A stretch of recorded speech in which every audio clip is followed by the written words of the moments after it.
नमस्कार विद्यार्थी मित्रांनो, मी श्री शहाजी एडे सर तुमचं श्री टकले पाटील क्लासेस चक्रापूरमध्ये स्वागत करत आहे। आज आपण इयत्ता 4थी आणि 5वी स्कॉलरशिप परीक्षा विषय इंग्रजी unit 3 punctuations mark sub unit 16 हा घटक अभ्यासणार आहोत। आजचा घटक आहे unit 3 punctuations mark sub unit 16 capitalization comma full stop etc exclamatory sentence. हे घटक आपल्याला या ठिकाणी पाहिजेत, म्हणजे वाक्यामध्ये स्वल्पविराम कसा दिला जातो, पूर्णविराम कसा दिला जातो, एक्सक्लेमेटरी वाक्य कधी दिलं जातं किंवा सेंटेन्स कधी केलं जातं किंवा अर्धविराम कधी दिला जातो। बघा, let us learn and understand. पहिला आहे फुल स्टॉप, त्याला पूर्णविराम म्हणतात। वाक्याच्या शेवटी पूर्णविराम देतात। वाक्य पूर्ण झाल्यानंतर काय केलं जातं, पूर्णविराम दिला जातो, फुल स्टॉप दिला जातो। For example, I am a boy. बघा, आय एम अ बॉय इथं फुल स्टॉप दिलेला आहे।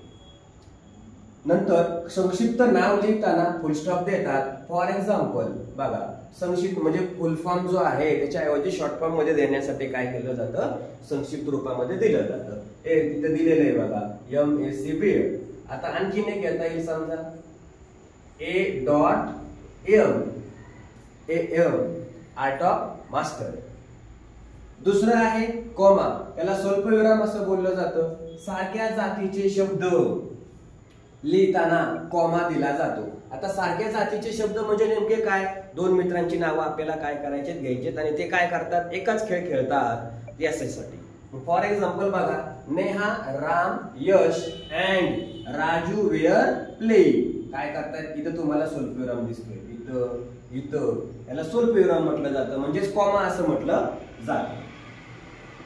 पुढचं वाक्य बघा, एखाद्याच्या तोंडचे वाक्य जसेच्या तसे सांगण्यापूर्वी कॉमा देतात। बघा, एखाद्याचं वाक्य जे आहे त्याने जसं सांगितलं आहे ते दुसऱ्याला सांगायचं आहे, आणि मग हे सांगायचं असेल तर काय केलं जातं, कॉमा लिहिला जातो। बघा, फादर सेज, इथं कॉमा आहे। फादर सेज म्हणजे फादरने सांगितलं, म्हणजे वडिलांनी सांगितलं, कम हिअर, तू इकडं ये, इथं कॉमा दिलाय, हा डबल इन्व्हर्टेड कॉमा ज्याला बोललं जातं।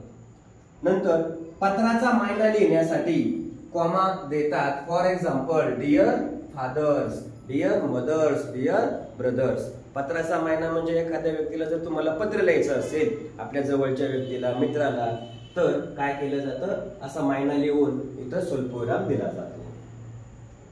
याच्यानंतर सेमिकोलन, सेमिकोलन यालाच अर्धविराम असं बोललं जातं। कॉमापेक्षा जास्त विराम घेताना हे विराम चिन्ह वापरलं जातं। For example, you are naughty. हे बघा, इथं दिलेलं आहे, you are naughty, go out. असं वाक्य लिहिण्यासाठी इथं तुम्हाला काय दिसतंय, सेमिकोलन नावाचं चिन्ह, म्हणजे त्याला अर्धविराम असं बोललं जातं, ते आपल्याला या ठिकाणी पाहायला मिळतं।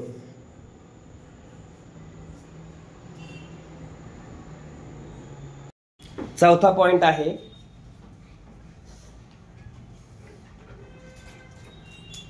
कोलन, त्याला अपूर्ण विराम असं बोललं जातं। यादी लिहिताना या कोलनचा वापर केला जातो। उदाहरणार्थ, तुमच्या वर्गामध्ये असणारे मुली आणि मुलं यांची जर यादी करायची असेल तर या कोलन या चिन्हाचा वापर केला जातो। फॉर एक्झाम्पल बघा, ऑइल सीड, ऑइल सीड म्हणजे काय, ज्या बियांपासून तेल मिळतं अशा बियांची यादी आपल्याला करायची आहे। इथं दिसतं हे चिन्ह, इथं वापरलं, त्याला कोलन म्हणतात। सनफ्लावर, ग्राउंडनट, हे दोन त्याचे काय झाले एक्झाम्पल, आणि लिहिलं कसं जातं इथं दिलंय। याच्यानंतर पाचवा आहे क्वेश्चन मार्क। वाक्य पूर्ण झाल्यानंतर शेवटी काय केलं जातं, क्वेश्चन मार्क म्हणजे प्रश्नचिन्ह दिलं जातं। प्रश्नचिन्ह म्हणतात, हे त्याचं चिन्ह आहे। प्रश्नार्थक वाक्याच्या शेवटी प्रश्नचिन्ह वापरतात। For example, when do you get up, काय, when do you get up, इथं प्रश्नचिन्ह दिलेलं आहे। किंवा व्हॉट इज युअर नेम, असं पण क्वेश्चन मार्क केला जातो, तुमचे नाव काय आहे, तुम्ही काय करताय। त्याच्यानंतर सहावा मुद्दा आहे बघा, एक्सप्लेनेशन मार्क, याला एक्सप्लेनेटरी मार्क पण म्हणतात, त्यालाच मराठीमध्ये उद्गारवाचक चिन्ह असं म्हटलं जातं, आणि उद्गारवाचक चिन्ह हे असं लिहिलं जातं। आता हे वाक्य वापरायचं कधी, हे चिन्ह वापरायचं कधी बघा, तोंडातून अचानक उद्गार बाहेर पडतात तेव्हा एक्सप्लेनेशन मार्क वापरलं जातं. उदाहरणार्थ काय, हा अचानक घाबरलो आपण तरी पण हे काय करता येतं, भीतीदर्शक उद्गारवाचक काढले जातं. उदाहरणार्थ साप दिसला पुढं तर आपण लगेच काय करतो, बोलतो, ओरडतो, घाबरतो, आहे का नाही. मग व्हॉट अ ब्युटिफुल कास्टल हे उद्गारवाचक चिन्ह इथं दिलेलं आहे. 6वं डबल साठी. 7वं आहे डबल इनव्हर्टेड कॉमा. काय म्हणायचं याला, डबल इनव्हर्टेड कॉमा म्हणजे दुहेरी अवतरण चिन्ह असं म्हटलं जातं. आणि हे चिन्ह तुम्हाला इथं दिलेलं आहे. याचा वापर एखाद्याच्या तोंडचे वाक्य जसेचे तसे लिहिताना हे चिन्ह वापरलं जातं. म्हणजे मी बोलतोय तुम्ही सुंदर आहात, हेच वाक्य तुमच्यातली एखादी मित्र मैत्रीण सांगल की सर असे म्हणले तुम्ही सुंदर आहात, ते वाक्य लिहिण्यासाठी याचा वापर केला जातो. त्याला आपण काय म्हणतो, डबल इनव्हर्टेड कॉमा असं बोललं जातं. बघा उदाहरणार्थ महेश सेड, महेश सांगतोय you make a tasty food. काय, you make a tasty food म्हणजे महेशनं आहे जसं वाक्य काय केलं, सांगितलेलं आहे you make a tasty food. इथं तुम्हाला डबल अवतरण चिन्ह दिसतंय म्हणजे असे वाक्य लिहिण्यासाठी वापर केला जातो. 8वा आहे एपॉस्ट्रॉफी. काय म्हणतात त्याला, एपॉस्ट्रॉफी असं बोललं जातं. शब्दांची संक्षिप्त रूपे लिहिताना हे चिन्ह वापरतात म्हणजे त्याला एपॉस्ट्रॉफी असं बोललं जातं. उदाहरणार्थ आय एम, इथं दिसतोय apostrophe, I am, am I am. Didn't, did not, इथं दिसतोय, याला म्हणायचं एपॉस्ट्रॉफी. याच्यानंतर चा ची चे, हे कोण आहेत प्रत्यय मराठीमधले, चा ची चे षष्टीचे प्रत्यय. स ला ना ते शिकलाय का हे प्रत्यय मधले, आहे का नाही. वाक्याच्या शेवटी, शब्दाच्या शेवटी असे वाक्य लागले जातात चा ची चे. हे चा ची चे सांगताना एपॉस्ट्रॉफी हे चिन्ह वापरतात. अनेकांची माहिती सांगायची असेल तर एपॉस्ट्रॉफी यस नंतर द्यावे. उदाहरणार्थ boys school, girl school. Boys school म्हणजे काय, मुलांची शाळा, आणि गर्ल स्कूल म्हणजे मुलींची शाळा. असं लिहिण्यासाठी सुद्धा काय केलं जातं, एपॉस्ट्रॉफी यस हे चिन्ह दिलं जातं.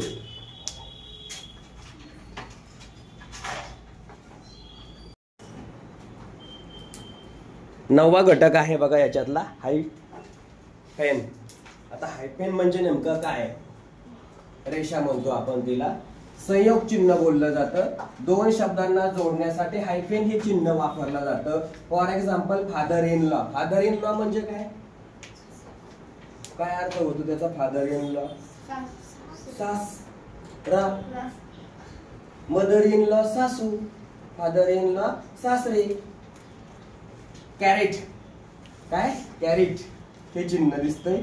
काकपद विसरून राहिलेला शब्द लिहिण्यासाठी हे चिन्ह वापरतात. काकपद म्हणजे नेमकं काय, एखादं वाक्य आपण लिहिलंय पण मधलाच एखादा अक्षर शब्द विसरलाय आपल्याकडून चुकून लिहायचा, तर ते लिहिण्यासाठी अशा पद्धतीने काय केलं जातं, काकपद लिहिलं जातं. उदाहरणार्थ Ramesh is a clever boy. मग तुम्ही लिहिताना कसं लिहितात माहिती का, रमेश इज अ बॉय. इथं मध्ये लिहायचं राहिलंय ना, मग हे असं दाखवायचं एरो वरती, त्याला काकपद म्हणायचं, त्याला कॅरेट म्हणायचं. आणि मग हा क्लेवर शब्द काय करायचा, इथं टाकायचा. याचा अर्थ वाचताना Ramesh is a clever boy असं होतं. याच्यानंतर बघा डॅश, अपसरण चिन्ह. यालाच आणखीन काय म्हणतात, डॅश अपसरण चिन्ह असं बोललं जातं. 11वा आहे कॅपिटल लेटर्स. आता आपण सर्रास काय करतो, कॅपिटल लेटर लिहितो, पण त्याचे नियम आहेत. कॅपिटल लेटर लिहिण्याचे नियम काय आहेत बघा. वाक्यातील पहिल्या शब्दाचे पहिले अक्षर कॅपिटल लिहितात. कशातील, वाक्यातील पहिल्या शब्दाचे पहिले अक्षर कॅपिटल लिहितात. The sea, the T capital, the sea is the salty. समुद्र कसा आहे. उद्गारवाचक चिन्हानंतर, प्रश्न चिन्हानंतर, पूर्ण विरामानंतर सुरू होणारे वाक्याचे पहिले अक्षर जे आहे हे कसं असतं, कॅपिटल असतं. नंतर व्यक्तीच्या नावाची सुरुवात कॅपिटल अक्षराने होते. उदाहरणार्थ बघा, नेहा, दिव्या. पुढचं शहर, नदी, पर्वत यांच्या नावाची सुरुवात कॅपिटल अक्षराने होते. फॉर एक्झाम्पल पुणे, नगर, अहिल्यानगर. हे जे अक्षर आहेत ते कसे लिहिले जातात? पहिलं अक्षर त्यांचं कॅपिटलने लिहिलं जातं. याच्यानंतर आठवडा, महिना, विषय यांच्या नावाची सुरुवात कॅपिटल अक्षराने होते. उदाहरणार्थ मार्च, सायन्स, यम आणि यस हे काय झाले? कॅपिटल लेटर झाले. कळलं?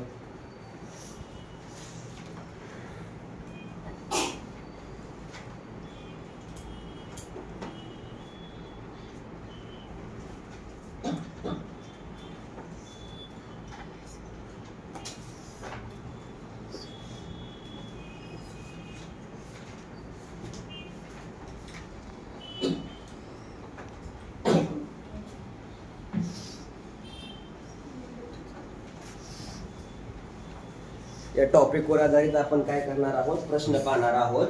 पहिला प्रश्न आहे select the correct punctuation mark for the given sentence. तो विचारलाय 2020 मध्ये.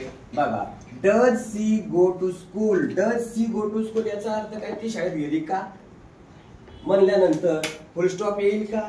कॉमा येईल का? प्रश्न विचारलाय. क्वेश्चन मार्क, कॅपिटलायझेशन काय येणार? क्वेश्चन मार्क येणार. म्हणजेच इथं प्रश्नचिन्ह येणार. दुसरा क्वेश्चन आहे how many capital letter should be in the given sentence. 2021 ला विचारलाय. हे सेंटेन्स दिलेला आहे. या सेंटेन्स मध्ये कॅपिटल लेटर किती ठिकाणी येऊ शकतं किंवा किती येतील? बघा, पहिलं लेटर वाक्याचं कॅपिटल लिहावं लागतं. व्यक्तीचं नाव कॅपिटल असतं, आडनाव कॅपिटल असतं. म्हणजे 1, 2, 3 म्हणजे याचा पर्याय कोणता? दुसरा. तिसरा क्वेश्चन आहे select the correct punctuation mark that is mention in the sentence well done Rahim. 2018 ला विचारलेला आहे. बघा, वेल डन रहीम. रहीमच्या नंतर हे चिन्ह कोणतं दिलेलं आहे? एक्सक्लामेशन मार्क म्हटलं जातं त्याला. म्हणजेच याचा पर्याय कुठला आहे? पहिला. चौथा question choose the correct use of apostrophe from the option. Option मध्ये एपॉस्ट्रॉफी एस कोणत्या ठिकाणी लिहायचा आहे? लेटस पहिलं चुकलं. दुसरं एल आणि ईच्या मध्ये नाही. तिसरं बघा लेट्स हे बरोबर आहे. चौथं अस म्हटलंय म्हणजे हे पण चुकलं. म्हणजे चौथ्या प्रश्नाचं उत्तर काय आहे? Let's go to the party. कळलं?